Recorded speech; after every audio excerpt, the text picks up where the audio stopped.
The following is a demo for how to replace both batteries in the Central model AP450W, which is part of my ADT home system. This is a motion detector. So first, well, I had it up on the wall, but I took it down just to display here. You take this little faceplate off by just putting your two thumbs and pushing forward. That slides right off. Here at the top is a little slot. You stick a fine tip screwdriver in there, you tilt back towards yourself, and that pops it right open. Okay, there we got the case off. Now normally this will be mounted on the wall. There's two screw mounts here that I've taken it down from the wall. Anyway, you can see this 3-volt battery. It's a Duracell DL123A. Now when you pull this out, I'm going to need to do this kind of carefully here, but you pull this old battery out.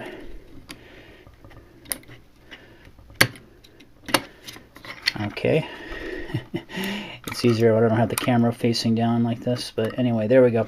Okay, there's the one I just put in earlier today, and you can see the plus is right here. That's indicating the plus. Now there's two batteries in this thing, and the tricky part is getting to the second one. So you have to turn this over, and then here on this bottom section, there's a 6-pin sort of a pronged area with a couple tabs on either side. You lift this carefully out, just kind of jiggle it back and forth lightly, and maybe even pull the tabs out slightly while you're in the process of lifting it. But eventually that loosens up enough to where you can pull it out entirely. So now I've got it loosened, and I can just lift that, just kind of jiggle it out softly. Okay, now that reveals the pins that this underside connects to. Now, with that remaining, I've got one more battery to get out, which is located below this part here.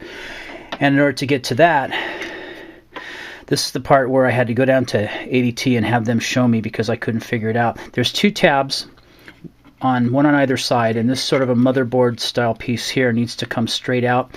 Now you can partially lift from below while lifting, push off against this inner side. If I spin this around,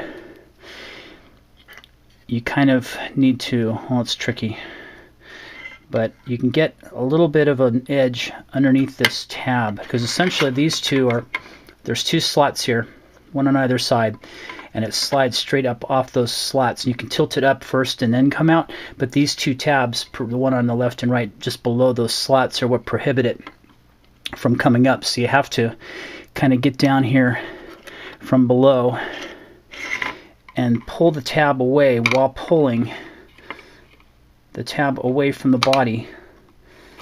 Lift this lower part up just enough to where you can get it to come out. And I'm actually kind of reluctant to do it right now because I did it once already earlier and I don't want to break the thing. But anyway, if you tilt back that tab at the same time lifting,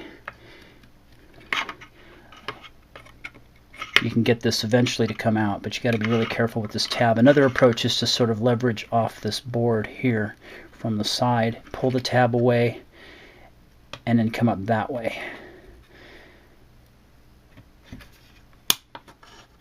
This is again very tricky and very delicate area. You don't want to apply too much pressure to the board. There we go. I think I just got it. Yep. Okay, so that's off that side. The other side comes right out, and then it's just a simple matter of turning it over and replacing the other battery. So there you go. I'm sweating now.